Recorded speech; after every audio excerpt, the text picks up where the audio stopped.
Meus amigos e minhas amigas, começa agora o programa Fique por Dentro. Eu sou Lindolfo dos Santos, ao meu lado Miguel Manso.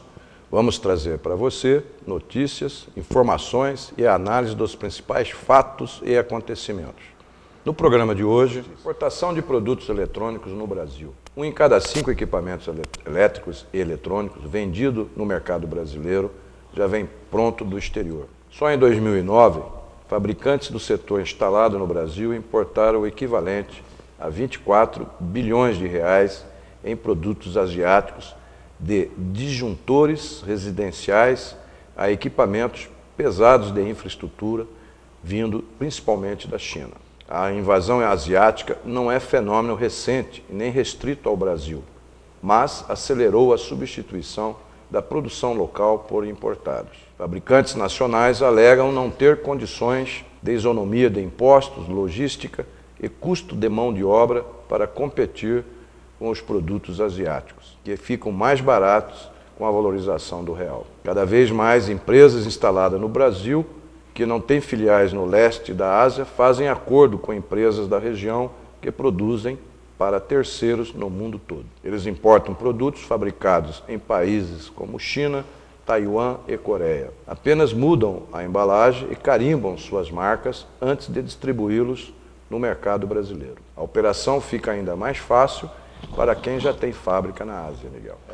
É verdade. Como nós vimos em blocos anteriores aí dos nossos programas, quer dizer, essa realidade internacional que precisa ser verificada no pós-crise de 2009 e que merece e precisa de correções de rumo, está trazendo distorções importantes. Essa notícia que você acabou de ler, ela coloca essa realidade de que o mundo asiático, a Ásia, a China, a Coreia, os países da Ásia, têm se beneficiado, né? A própria Índia tem se beneficiado dessa crise internacional que vive os Estados Unidos, a Europa, o Japão, e criado uma situação favorável para a exportação dos seus produtos, da sua indústria. E o Brasil fica numa situação complicada, porque a crise internacional, né, provocou uma desvalorização do dólar, porque os americanos fizeram aquela maxi emissão, mega emissão monetária, né, que fez com que o dólar se desvalorizasse em relação ao real. Então isso dificulta as nossas exportações, favorece importações, e nesse setor elétrico e eletrônico, que é fundamental, né, para o futuro da humanidade, depende de automação, depende de meios de comunicação, depende de cada vez mais a chamada eletrônica embarcada, seja nos produtos, seja na residência, seja nas fábricas, nas linhas de montagem. Cada vez mais os materiais eletroeletrônicos são muito, equipamentos eletroeletrônicos são muito importantes e muito valorizados e agregam valor. Se o país não tem uma política de desenvolvimento desse setor, nessa situação internacional, onde houve essa deformação gerada fundamentalmente pelo problema do dólar, né, do dólar, essa política que os americanos tiraram de sair da crise, ela gerou esse desequilíbrio. Os asiáticos responderam de uma maneira, o Brasil está respondendo de outra. Se a gente não corrigir rumos, nós vamos ficar numa situação complicada. E cada dia mais fica claro, né, esse ritmo de substituição da produção local por importação é tão acelerado que já reflete de forma clara nas estatísticas do setor eletroeletrônico. Em apenas 5 anos, a participação de bens finais importados passou de 16% de vendas internas do setor. Em 2005 foi para 20%. Em reais o valor quase dobrou. Saltou de 13 bilhões de reais para 24 bilhões no mesmo período. Em 2009, o consumo aparente do setor de faturamento que menos exportou e mais importou atingiu 118 bilhões de reais. Desde que a moeda brasileira começou a valorizar-se, muitas indústrias optaram por substituir componentes nacionais por importados, para manter a competitividade e diminuindo sensivelmente a intensidade de cadeias produtivas. Com o dólar na casa de R$ 1,70 a R$ 1,75, a decisão de deixar de produzir e passar a importar virou sinônimo de sobrevivência para muitas marcas no mercado brasileiro. O consumidor pode até não perceber, mas os chamados produtos térmicos de uso diário, como sanduicheira, torradeira elétrica, panela elétrica, forno elétrico, depilador, barbeador elétrico, chapinha, esse secador de cabelo, já não trazem mais a inscrição fabricados no Brasil.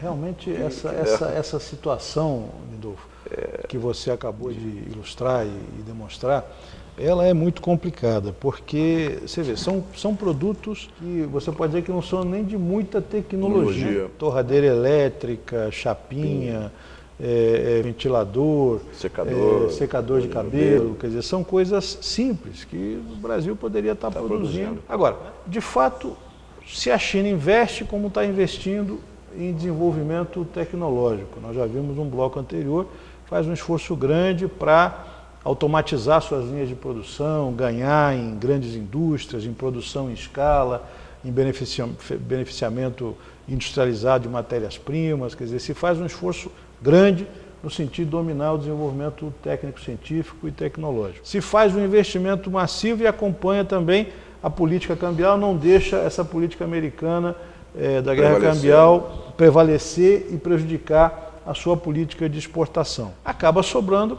para o Brasil. Quer dizer, o Brasil que tem tudo para se desenvolver, certo? Quer dizer, e aproveitar também essa situação de crise internacional para se industrializar mais, nós estamos perdendo competitividade e capacidade industrial, não só no setor de alta tecnologia, de média tecnologia, como nesse setor de elétrico e eletrônico de consumo de massa, quer dizer, secador de cabelo, chapinha, torradeira, quer dizer, não se produz mais nada no Brasil. É uma realidade que está demonstrada aí da dificuldade de enfrentar essa questão de fundo aí do câmbio, né, como você bem colocou, e os dados estão demonstrando aí que nessas informações que a gente está trazendo, né, de estar importando chapinha, né, torradeira, sanduicheira, ventilador, coisas que de consumo de grande, né, de consumo de massa para o país, nós estamos importando, fruto é que esses países asiáticos desenvolveram uma política que protege a sua economia, protege a sua produção, ou a política financeira desses governos no investimento do desenvolvimento econômico. O nosso BNDES aqui tem favorecido uma política de substituir importação, indústrias pequenas, médias empresas brasileiras, então nas grandes empresas. Então essa política aí, econômica adotada aí pelo BNDES está equivocada e nós vamos ter que enfrentar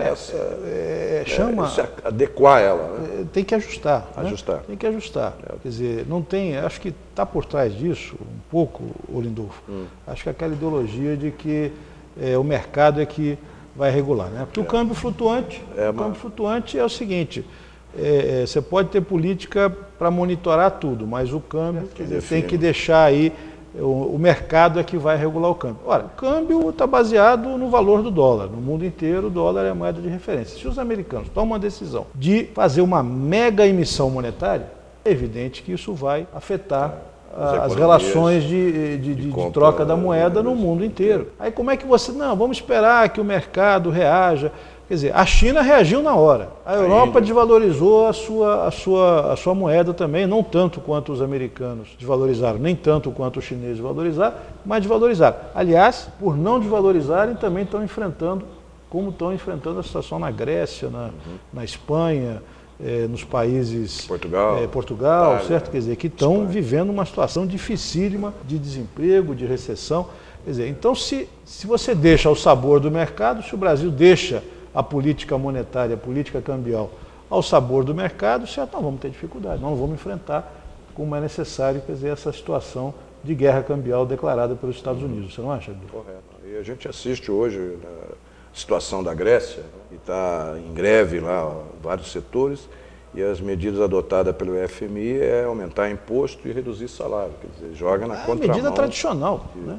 Mais arroxo, mais recessão, certo? Quer dizer, e o povo sofre com isso, uma consequência que não foi ele que criou. Correto. Uma crise que veio lá dos Estados Unidos.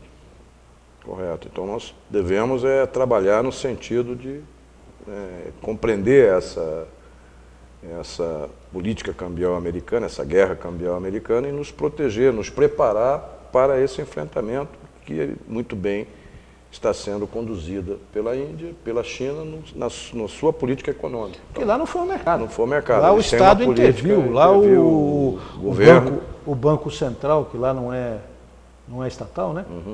Lá é privado, o Banco Central deles é um banco é um mega banco privado, é uma federação dos bancos que controla, apesar do presidente do Fed ser nomeado pelo presidente americano, mas todo o birô, todo o conselho, toda a estrutura do Fed americano, que é quem decide se faz emissão, se não faz emissão monetária, é controlado exatamente pelos bancos que geraram essa crise nos Estados Unidos e fora dos Estados Unidos. Quer dizer, então, o mundo inteiro vive hoje uma situação gravíssima, provocada por uma situação interna da política americana. O Estado americano e o setor privado, as grandes corporações americanas, fizeram uma intervenção drástica no setor monetário, certo? Quando decidiram fazer aquela mega emissão monetária, e agora nós temos essa realidade que houve um desequilíbrio cambial no mundo inteiro. Se nós ficarmos aqui, certo, fechando os olhos para essa realidade,